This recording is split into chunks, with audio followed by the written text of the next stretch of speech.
ইরানের ৩টি পারমাণবিক স্থাপনায় যুক্তরাষ্ট্রের হামলার পর এবার কাতার ও ইরাকের মার্কিন ঘাঁটিতে প্রতিশোধমূলক হামলা চালিয়েছে ইরান।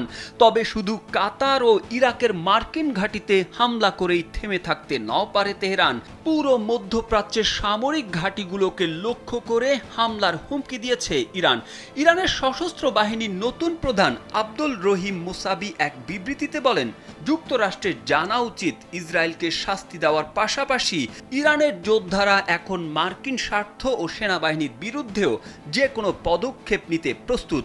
আমরা কখনোই পিছপা হব না। তেহরান জানায়, মার্কিন আগ্রাসনের জবাবে শুধু ইসরায়েল নয়, মধ্যপ্রাচ্য জুড়ে থাকা মার্কিন সামরিক ঘাঁটিগুলো এখন থেকে বৈধ লক্ষ্যবস্তু।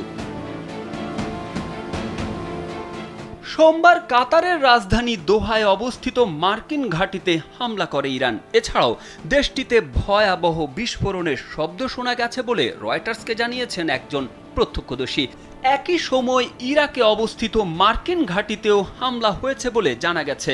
ইসরায়েলি এক কর্মকর্তার বরাতে মার্কিন সংবাদ মাধ্যম এক্সিও নিউজ এজেন্সি এ খবর দিয়েছে।